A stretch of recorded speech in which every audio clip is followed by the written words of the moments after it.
नफरत में एक बात बहुत अच्छी होती है, आप पहचाने जल्दी जाते हैं। मोहब्बत करने वाला कोई नहीं पहचाना जाता। मोहब्बत रस की तरह घुलती है, नफरत आग की तरह फैलती है। अस्सलाम वालेकुम फ्रेंड, कैसे हैं आप सब। तो मैं हूं तानिया, आप देख रहे हैं दानी और तानी चैनल। तो सुबह के नाश्ते के बाद ये मैंने एक कोट सुना था, मुझे बहुत अच्छा लगा था, तो मैंने कहा चलें आप लोगों के साथ भी शेयर करती हूँ कि नफ़रत आग की तरह फैलती है और मोहब्बत रस की तरह घुलती है। और ये बात हकीकत भी है। अगर आप कोई नेगेटिव बात को फैलाएंगे ना, अगर नेगेटिव बात को किसी एक के साथ करेंगे तो वो बात ऐसे फैलेगी जैसे जंगल में आग नहीं लग गई हो।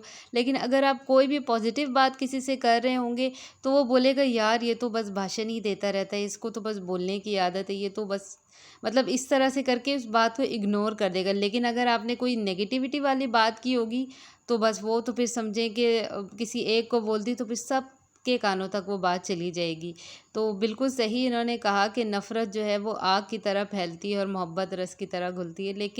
लेकिन इंसान को ना पॉजिटिव रहना चाहिए, इंसान को ऐसी रहना चाहिए जो मोहब्बत फैलाने वाला हो, जो दूसरों का हमदर्द हो। अब इससे मेरा मतलब ये नहीं है कि आप गली मोहल्ले में निकल के लोगों से हमदर्दी करने पे पहुंच जाएं, इस बात का मेरा ये मतलब नहीं है। मेरा मतलब ये है कि आपके इर्द गिर्द जो भी लोग हैं, अगर उनमें किसी भी किस्म को उन्हें किसी किस्म का कोई इशू है तो आप पैसों से नहीं सॉल्व कर सकते तो आप अपने बात से उस मसले को सॉल्व कर दें, उनको मोटिवेट कर दें, उनसे इस तरह की कोई बात करें कि वो थोड़े वक्त के लिए बेशक उस टेंशन को भूल जाएं।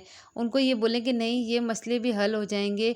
आज अगर अंधेरी रात है तो कल सुबह की रोशनी भी होगी, जिसका हम मुसलमानों को बल्कि हर इंसान को इस बात पे बिलीव होना चाहिए कि जब रात आती है तो उसके बाद, रात गुजरने के बाद सुबह भी आती है।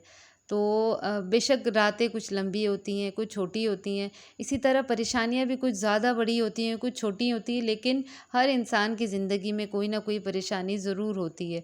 और अल्लाह ताला ने भी मतलब अगर हमें हर चीज़ देती तो फिर हम किस चीज़ की कमी रहेगी हर इंसान को। जिनके पास पैसा है उनको भी किसी न किसी चीज़ की कमी होती है, जिनके पास पैसा नहीं है उन्हें भी कमी होती है, जिनके पास बच्चे हैं उन्हें भी कमी होती है, जिनके पास बच्चे नहीं हैं उन्हें भी कमी होती है। बस मसला ये होता है कि हम अपने इर्द गिर्द देख रहे नहीं होते, हमें अपना गम ज़्यादा लग रहा होता है, हमें दूसरों के लिए समझ नहीं आता कि हाँ वो भी किसी न किसी टेंशन में है, किसी न किसी स्ट्रेस में है। तो आप इसके लिए ये भी आप कर सकते हैं कि आपके घर में अगर कोई काम वाली काम करती है, मतलब कोई मेड आपके घर में है और उसकी कोई टेंशन है, उसको भी आप आराम से सुन लें और उसके मसले को जहाँ तक हल कर सकते हैं कर दें। नहीं कर सकते तो उसको तसल्ली दे दें, उसको समझा दें, कोई अच्छा मशवरा दे दें। क्योंकि ज़्यादातर जो मेड होती हैं वो पढ़ी लिखी नहीं होती, तो वो अपने घर के मामलात को इस तरह से डिस्कस कर रही होती हैं और इस तरह से अपने घर में रह रही होती हैं, तो उनको समझा के उस मसले को सॉल्व भी किया जा सकता है। तो इंसान को हमेशा पॉजिटिविटी फैलाने वाला होना चाहिए, क्योंकि ज़िंदगी का किसी का भी पता नहीं है।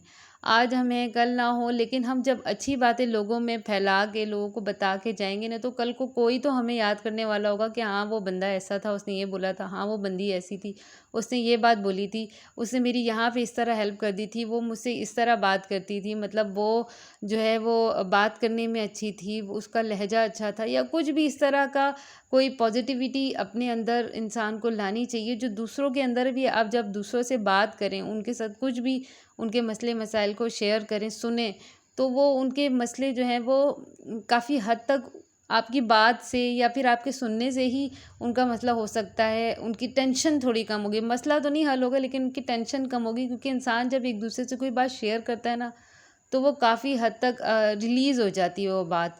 अच्छा, और दूसरी बात ये कि हमें ये भी करना चाहिए कि हम अपनी बातों को अल्लाह के साथ शेयर करें। अगर हमें कोई नहीं ना मिला, हमें नहीं समझ आ रहा कि हम अपनी बात किससे करें, तो यकीन करें आप जानमाज़ बिछाएं, नमाज़ पढ़ें और उसके बाद अल्लाह से वो बात करें।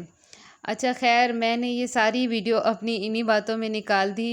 मेरे मेरे ना बाल बहुत ज़्यादा गिर रहे थे, तो ये वाला ऑयल मैंने लिया था और इसको मैं इस्तेमाल कर रही हूँ। उन्होंने बोला कि आपको 1 महीने में बहुत अच्छा रिज़ल्ट मिलेगा। मैंने कहा चलो देखते हैं, लेकिन इसको यूज़ डेली करना है। लेकिन डेली मैं कैसे यूज़ करूँ? रात को लगाना है और सुबह इसको वॉश करना है। इतना टाइम तो होता नहीं है, खैर फिर भी मैं यूज़ तो कर रही हूँ। जिस दिन नहाना होता है, जैसे आज है थर्सडे, तो कल फ्राइडे है, कल तो नहाना मस्ट है, तो ये मैं लगा रही हूँ। बाल मेरे हद से ज़्यादा गिर रहे हैं, जिस तरह के आप लोग को भी पता भी होगा कि मुझे सिस्ट है, तो उसकी वजह से मेरे काफ़ी बाल गिर रहे हैं। تو میں نے سوچا آج کے व्लॉग میں آئل بھی شیئر کرتی ہوں، اس کے بعد اس کا ریویو بھی دوں گی کہ یہ کس طرح کا آئل تھا اور میرے بال گرنا بند ہوئے یا نہیں ہوئے۔ خیر یہ آج چھوٹی سی ویڈیو تھی، اگر آپ کو اچھی لگی ہو تو لائک کر دیجیے گا۔ اللہ حافظ۔